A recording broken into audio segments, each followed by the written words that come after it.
സദ്ഗുരുവേ ശരണം. നമുക്ക് ഇങ്ങനെയൊക്കെ പറയേണ്ടി വരാറില്ലേ? ചെയ്യേണ്ടതുണ്ട്, പോകേണ്ടതുണ്ട്, വരേണ്ടതുണ്ട് എന്നൊക്കെ. പിന്നെ നമ്മൾ ചിലപ്പോൾ പറയും എനിക്ക് പോകേണ്ടതുണ്ടായിരുന്നു, എനിക്ക് അങ്ങനെ ചെയ്യേണ്ടതുണ്ടായിരുന്നു. മനസ്സിലായോ? അപ്പോൾ ഇങ്ങനെയൊക്കെ നമ്മൾ മലയാളത്തിൽ പറയുന്നത് എങ്ങനെ നമ്മൾ ഇംഗ്ലീഷിൽ പറയും? അപ്പോൾ അതാണ് നമ്മൾ ഇന്നത്തെ ഫുൾ വീഡിയോയിൽ പഠിക്കാൻ പോകുന്നത്. അപ്പോൾ ഇത് മാത്രമല്ല, നമ്മളുടെ അടുത്ത് ദൈനംദിന ജീവിതത്തിൽ ഡെയിലി ലൈഫിൽ ചോദിക്കാവുന്ന ഒരുപാട് ക്വസ്റ്റ്യൻസ് ഉണ്ടല്ലോ. നിനക്ക് സുഖാണോ, അമ്മയ്ക്ക് എങ്ങനെയുണ്ട്, അല്ലെങ്കിൽ നിൻ്റെ ബിസിനസ് എങ്ങനെ പോകുന്നു, ഇപ്പോൾ നീ എവിടെയാണ് താമസം, അവിടെ പുതിയ വീട് എപ്പോൾ വാങ്ങിച്ചു, അങ്ങനെയൊക്കെ കുറേ ക്വസ്റ്റ്യൻസ് ഡെയിലി ലൈഫിൽ ഉള്ള കുറേ ചോദ്യങ്ങളുണ്ടല്ലോ. അപ്പോൾ അങ്ങനെയുള്ള കുറേ ചോദ്യങ്ങൾ ഇപ്പോൾ ഒരാൾ നമ്മളോട് ചോദിച്ചാൽ എന്തൊക്കെ നമുക്ക് മറുപടി പറയാൻ പറ്റും? ഇപ്പോൾ ഒറ്റ ലൈനിലല്ല, ഒരു 2-3-4 സെൻറ്റൻസിൽ നമുക്ക് കുറച്ച് വിശദമായിട്ട് കാര്യങ്ങൾ പറയണമെന്ന് വിചാരിക്കാം. അപ്പോൾ അങ്ങനെയുള്ള ഒരു പ്രാക്ടീസ് നമുക്ക് ഞാനത് ഈ ഒരു വീഡിയോയിൽ വെച്ച് തുടങ്ങുകയാണ് കേട്ടോ. അപ്പോൾ ഇനി എല്ലാ വീഡിയോസിലും ഒരു ക്വസ്റ്റ്യനും ഒരു ആൻസറും ഉണ്ടാവും നിങ്ങൾക്ക് പ്രാക്ടീസ് ചെയ്യാൻ. അങ്ങനെ ഒരുപാട് ക്വസ്റ്റ്യൻസും ആൻസേഴ്സ് നിങ്ങൾ ഇതുപോലെ പഠിച്ചു കഴിഞ്ഞാൽ നിങ്ങൾക്ക് പെട്ടെന്ന് ഇംഗ്ലീഷിൽ സംസാരിക്കാൻ പറ്റും. അല്ലെങ്കിൽ നിങ്ങൾ നോക്കിക്കോ. അപ്പോൾ എന്തായാലും ആദ്യം നമുക്ക് ഇന്നത്തെ നമ്മുടെ ഈ ടോപ്പിക് എന്ന് പറഞ്ഞാൽ ചെയ്യേണ്ടതുണ്ട്, പോകേണ്ടതുണ്ട്, എനിക്ക് വരേണ്ടതുണ്ട്. അപ്പം അതിൻ്റെ ഒരു ഇംഗ്ലീഷാണ്. പിന്നെ ചെയ്യേണ്ടതുണ്ടായിരുന്നു എന്നുള്ള ആ ഒരു വേർഡും നമുക്ക് എങ്ങനെ ഇംഗ്ലീഷിൽ അത് ഡെയിലി ലൈഫിൽ നമുക്ക് എങ്ങനെ പറയാം, അങ്ങനെ ചോദ്യങ്ങൾ ചോദിക്കാം, അത് വളരെ സിമ്പിളായിട്ട് നമുക്കൊന്ന് പഠിക്കാം. അപ്പോൾ എല്ലാവരും റെഡി ആണല്ലോ? So you are ready, let's get started.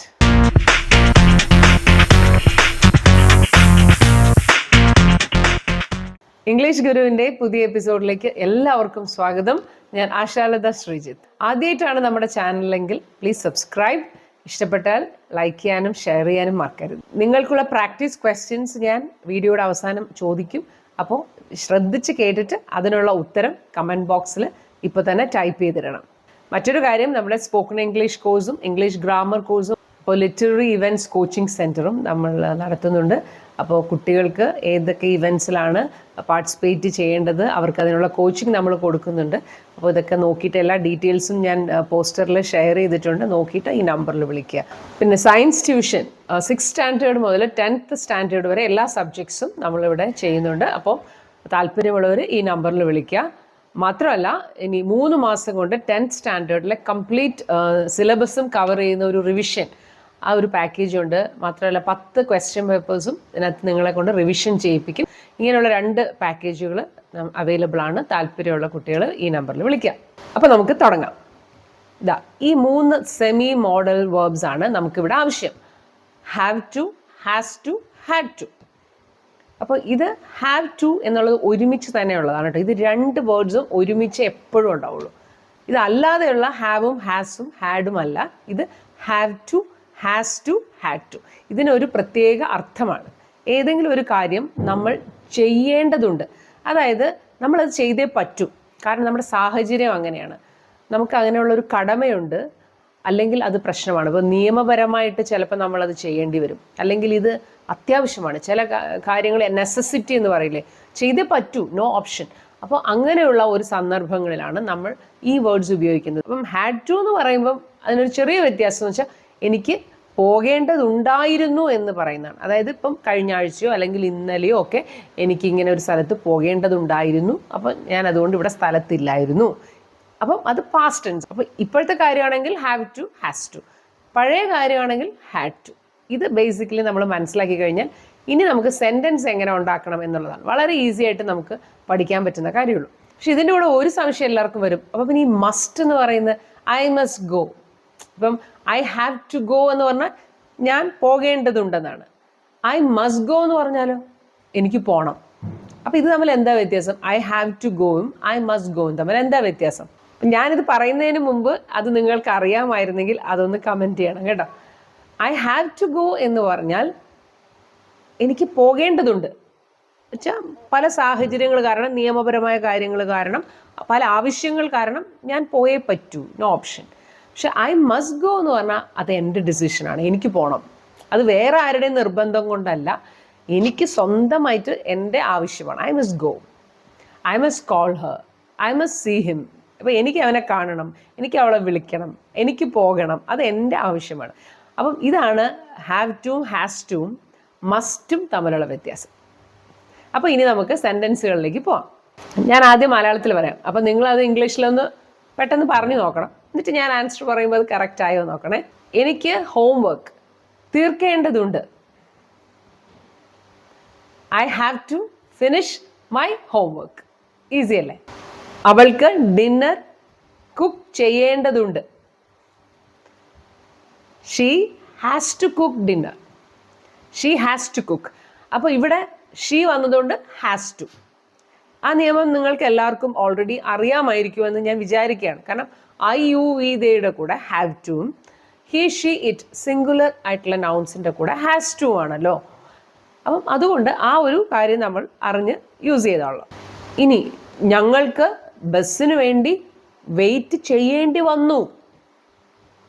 അപ്പോൾ പാസ്റ്റ് ടെൻസ് ആയി കേട്ടോ. അപ്പോൾ പറഞ്ഞു നോക്കുന്നുണ്ടല്ലോ. We had to wait for the bus. അവിടെ ഹാഡ് ടു ആണ്.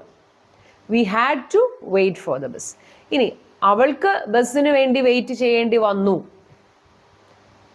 അപ്പോഴോ she had to wait for the bus. അപ്പോൾ ഇവിടെ എന്താ പ്രത്യേകത? ഹാഡ് ടു വന്നു കഴിഞ്ഞാൽ സബ്ജക്റ്റ് ഒന്നും നോക്കണ്ട, എല്ലാവരുടെയും കൂടെ ഹാഡ് ടു പൊയ്ക്കോളും. അപ്പോൾ അതുകൊണ്ട് ഹാഡ് ടുവിന് സബ്ജക്റ്റ് വേർബ് എഗ്രിമെൻ്റ് എന്ന് പറയുന്ന ഇഷ്യൂ ഒന്നുമില്ല. അപ്പോൾ അതുകൊണ്ട് കണ്ണടച്ചങ്ങ് പറയാം. ഇനി ഇത്രയും സെൻറ്റൻസ് കണ്ടതിൽ നിന്ന് നിങ്ങൾക്ക് ഒരു കാര്യം മനസ്സിലായില്ലേ? Have to, has to, had to, ഇതിൻ്റെ കൂടെ വരുന്ന വേർബ് എന്ന് പറയുന്നത് എപ്പോഴും V1 ഫോം ഓഫ് ദ വേർബാണ്. അതായത് എസ് ഇല്ലാത്ത വേർബ്.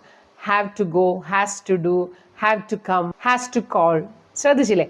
അപ്പോൾ അത് V1 ഫോമിൽ എസ് ഇല്ലാത്ത പ്ലൂറൽ വേർബ് മാത്രമേ, root form of the verb മാത്രമേ ഹാവ് ടുവിൻ്റെയും ഹാസ് ടുവിൻ്റെയും ഹാഡ് ടുവിൻ്റെയും കൂടെ വരികയുള്ളൂ. അപ്പം ഇത് സെമി മോഡൽ വേർബാണ്. മെയിൻ വേർബ് അതിന് ശേഷം വരുന്നതാണ്. എനിക്കിന്ന് പോകേണ്ടതില്ല. I don't have to go today. എളുപ്പമല്ലേ? ഡോണ്ട് ചേർത്താൽ മതി. I don't have to go today. അവന് ഞായറാഴ്ചകളിൽ ജോലി ചെയ്യേണ്ടതില്ല.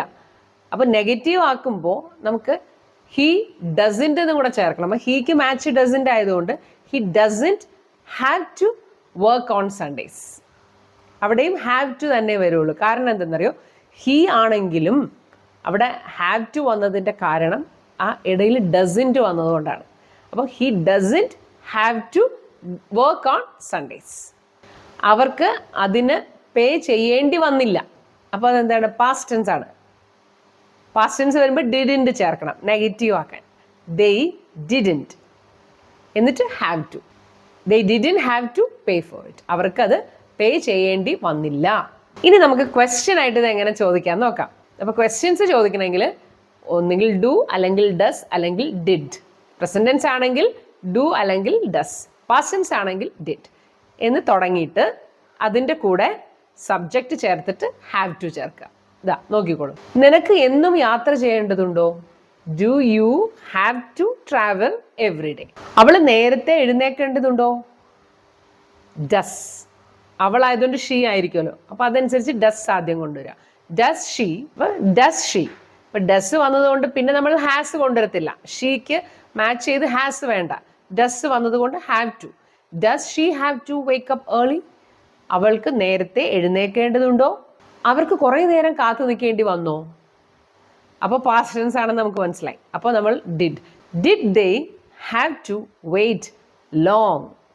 അവർക്ക് കുറേ നേരം വെയിറ്റ് ചെയ്യേണ്ടി വന്നോ? ഇനി മറ്റൊരു സാഹചര്യം. നിനക്ക് പോകേണ്ടതല്ലേ?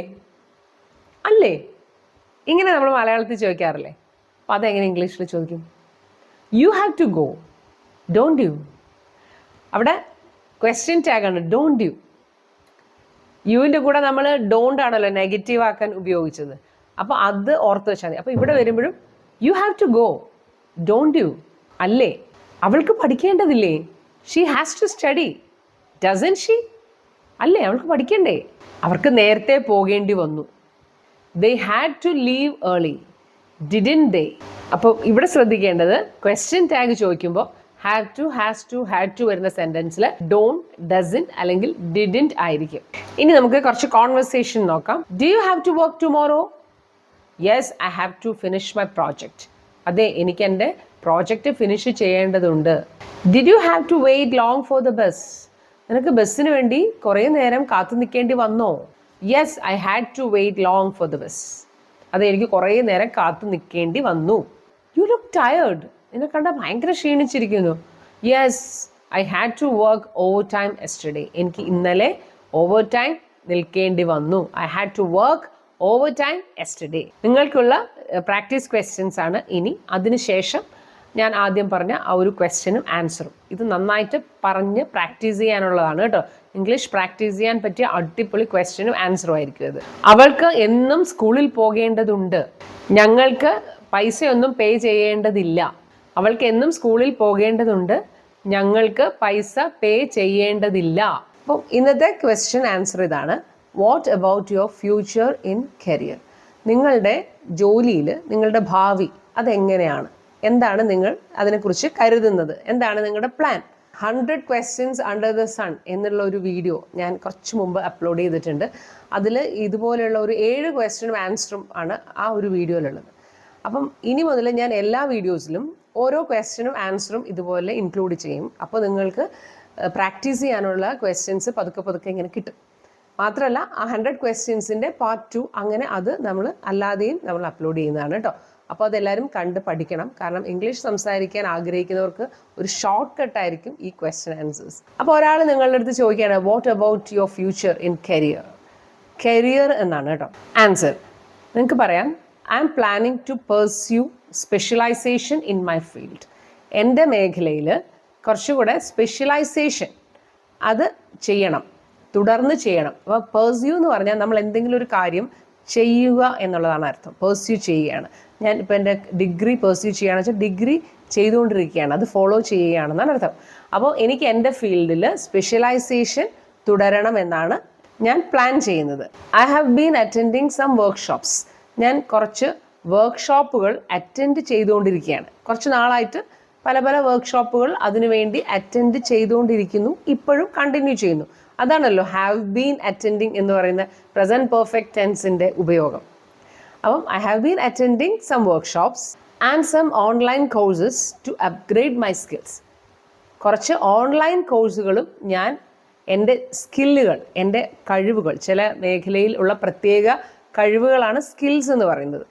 അങ്ങനെയുള്ള എൻ്റെ സ്കില്ലുകൾ അപ്ഗ്രേഡ് ചെയ്യാനായിട്ട് ഞാൻ കുറച്ച് ഓൺലൈൻ കോഴ്സുകളും ഞാൻ അറ്റൻഡ് ചെയ്തുകൊണ്ടിരിക്കുകയാണ്. My goal is to move to a managerial position. ഒരു മാനേജർ പൊസിഷനിലേക്ക് മാറണം, അതാണ് എൻ്റെ ലക്ഷ്യം, goal. In the next couple of years, അടുത്ത 2 വർഷത്തിനുള്ളിൽ ഒരു മാനേജർ പോസ്റ്റിലേക്ക് മാറാൻ കഴിയണം, അതാണ് എൻ്റെ ഗോൾ. അപ്പോൾ ഇത് നന്നായിട്ട് പ്രാക്ടീസ് ചെയ്ത് പഠിച്ചോളൂ. അപ്പോൾ ഇംഗ്ലീഷ് ഗുരുവിൻ്റെ സ്പോക്കൺ ഇംഗ്ലീഷ് കോഴ്സിനും ഗ്രാമർ കോഴ്സിനും മറ്റുള്ള എല്ലാ കോഴ്സുകൾക്കും നിങ്ങൾക്ക് ചേരാം. ഈ നമ്പറിൽ വിളിക്കുക. അപ്പോൾ നമ്മുടെ has to, have to, had to അത് മറക്കണ്ട. അതെല്ലാം നന്നായിട്ട് പറഞ്ഞ് പ്രാക്ടീസ് ചെയ്യുക, അതാണ് നിങ്ങൾ ചെയ്യേണ്ടത്. Practice is the key to fluency. Fluency വേണമെങ്കിൽ എന്നും പ്രാക്ടീസ് ചെയ്യണം. അപ്പം എന്താണ് പ്രാക്ടീസ് ചെയ്യേണ്ടത് എന്നുള്ള ആ ഒരു സംശയത്തിന് ഇനി പ്രസക്തിയില്ല. കാരണം ഇങ്ങനെയുള്ള ക്വസ്റ്റ്യൻസും ആൻസേഴ്സും ഇതുപോലുള്ള സെൻറ്റൻസുകളുമാണ് നിങ്ങൾ പ്രാക്ടീസ് ചെയ്യേണ്ടത്. അപ്പോൾ മറ്റൊരു നല്ല വീഡിയോ ആയിട്ട് നമുക്ക് ഉടൻ തന്നെ കാണാം. So see you in the next video. Until then, you take care. Sadguru Eswar.